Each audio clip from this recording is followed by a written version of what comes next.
Hey Fandom, I'm Aaron. This is a comic show, and I'm talking about the books that I really like that are coming out this week. And to start with, Nova #1. Now, before you stop this video, I have not liked what Jeff Loeb's done in a while. I mean, I liked him back Long Halloween. I've liked all the color books for Marvel. I've liked the beginning of Superman, Batman, but I didn't like Ultimatum, didn't like Red Hulk, something was missing, something was lost. I haven't cared for his work much, and then the Wolverine stuff's like, no thank you. I want, Jason Aaron on Wolverine. But Nova #1 was actually quite fun. And to preface this again, I was pissed about this Nova, because I love Rich Rider, and Rich Rider in the, Annihilation stuff and in the Thanos, he sacrificed himself. It's not a spoiler, it happened a long time ago. He sacrificed himself with Star-Lord, and now suddenly Star-Lord's okay, but he's not. Why? I don't know. What happened? I need some explanation before I jump into this new character. And yes, the character is named after his dead son. I have respect for the dead, and I think that's a cool way to have him live on. And I also know that some of you people might not like this character in the cartoon show, but I read these pages, and it was actually good. It was fun. It was just the best stuff Jeff Loeb's done in a long, long time.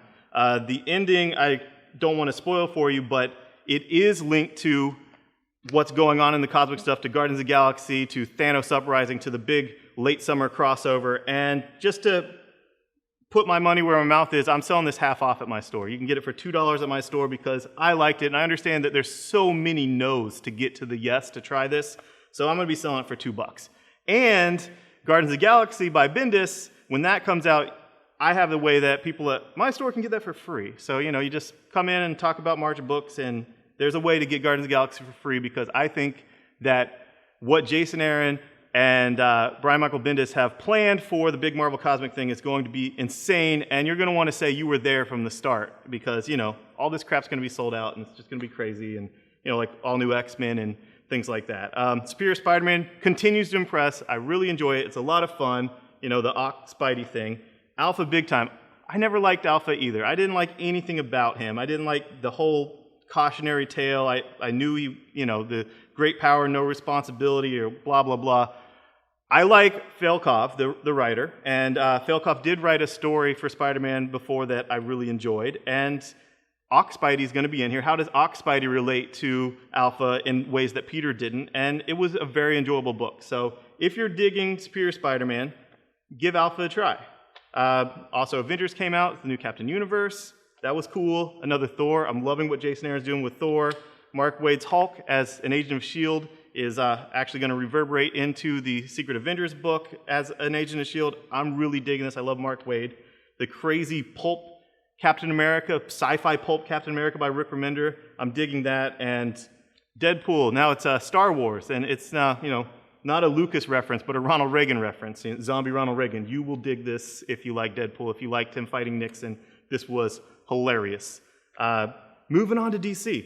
Justice League Throne of Atlantis conclusion. Sorry, I spoiled it for people by speculating, and my speculation was just so ridiculously dead on that it ruined the surprise for people. I'm sorry. Welcome to my world reading comics. No, I'm just kidding. I actually am sorry. But read this before you read Justice League of America. Now, Justice League of America has all the different covers. Get the American flag, get the Florida flag. We also have the Puerto Rican flag here because we're really big on Puerto Rico here in Orlando, Florida. But this Justice League of America, led by Steve Trevor, kind of like in a Nick Fury kind of way, is awesome. It's this Justice League that is put together to not only prepare for Darkseid's coming again, because he is going to come again. If you read Vibe, you'll know why he's coming again, but also prepare to take down the other Justice League if they need to. This conglomerate of power, this Superman, Wonder Woman kiss kind of changed a lot of stuff. And each member on here, that this team just looks so freaking ridiculous. And people on the internet, when it was first revealed, like, this team looks stupid. Why are these characters on this team? Why is Catwoman on this team? What is going on here? Each member of this team is a direct opposite of one of the big seven of the main Justice League to neutralize, to take them out. And then there's Green Arrow. But I enjoyed it. I like it's not really Marvel Civil War. It's more like setting up for Kingdom Come, setting up for Twilight of the superheroes. So that has me excited. I'm sorry, I like Geoff Johns, and David Finch's art was fine.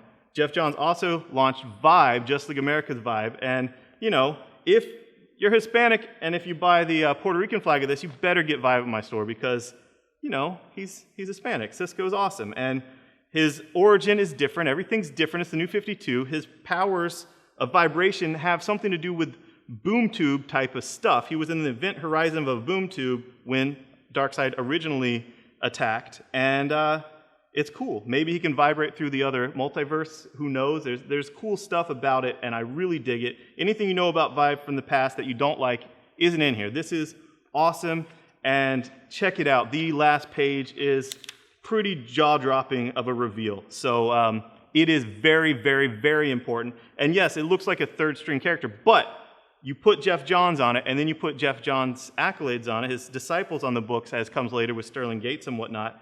You know it's important. You know DC is putting a lot into this book. They're taking a huge risk.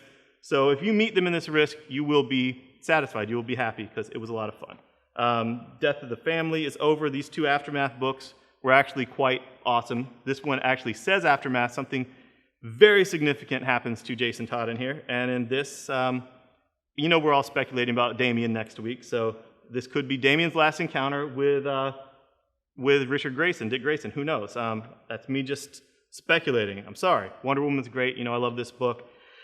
Moving on to Green Lanterns. 3 again this week. 3 Green Lanterns. Awesome. This is the launch of the whole Wrath of the First Lantern, and watch my Green Lantern video. It's, you know, I really speculate on what's going to happen. It's pretty cool, and I think this guy, Robin Deddy, is going to be taking over one of the Green Lantern's books. If not Green Lantern, then Core. And this Prelude to Planet Death. MANOWAR is essentially Green Lantern. I mean, it's done really, really well, but it has a lot of the components of Green Lantern. The Vine are a lot like the Guardians, and it's cool. And also for Valiant, Harbinger came out. I love this book. Give this book a try. Try the graphic novel. Try the Zero issue. And moving on to Revival. This is probably what your stores look like.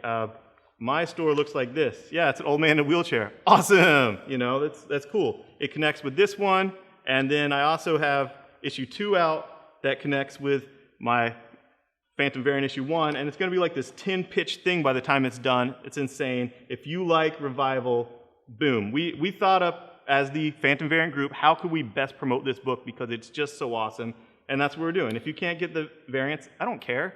It's just drawing attention to how awesome this book. This book is so awesome. These retailers are taking this huge chance on it and putting a lot of money into getting all the issues again and making this huge cover, whatever. I mean, give it a shot. I'll give you the first issue for free.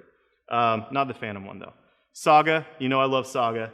Not only is issue 10 out this week, also the reprint of 8, so you have the reprint of 7, so I'll give you this for free. Then you buy this S through 6, then 7, 8, 9, and 10, you're done. I love SAGA. It's literally my favorite book of all time. I just love the book. G.I. Joe is relaunched, and it's like, why do we need a relaunch? But Van Lente kicked ass. I mean, Baroness is cool. Van Lente does Archer and Armstrong for Valiant, and I really dug it. It's a very modern terrorist take, a terrorist Cobra in America, terrorist cells in America, and I liked it. Do we need a G.I. Joe relaunch? No, but if you weren't reading G.I. Joe, maybe you like this. You already aren't reading the one that's out there, so maybe we do. I love G.I. Joe Cobra. I'm glad that's continuing, but this was actually quite good. And My Little Pony spinoff, it's exactly like Ninja Turtles. How Ninja Turtles have always had those micro-series one-shots of characters, IDW is doing it with the ponies. So they know who their fan base are. They know what works. You know, Twilight Sparkle, it's the same as like Donatello. No, it's Twilight Sparkle. And I got these ones that you can actually color on it. It's blank, and you know, me and my daughter are going to color it. It's going to be awesome. And finally, this is weird, District 14 by Humanoids. I know you guys think that I'm just, you know, a superhero spandex fan. I love superheroes, sure. I also love a lot of indie stuff, and now I like some French stuff. I'm sorry, I do, and I'm in good company because Jeff Smith of Bone wrote the foreword in this, which caught my attention, and essentially District 14 is early 20th century Americana with, it's kind of like Dick Tracy meets Babar, but R-rated, and I'm really digging it, and eventually I'm going to have a humanoid spotlight because I've been trying a lot of that stuff, and I've really been digging it. So I think if you like Vertigo, if you like some of these creator-owned image books, you'll actually like a lot of what Humanoids has to offer because it's not franchise, it's not company characters. The creators are just going balls out crazy, ridiculous stuff. And that's this week in comics. Thanks, bye-bye.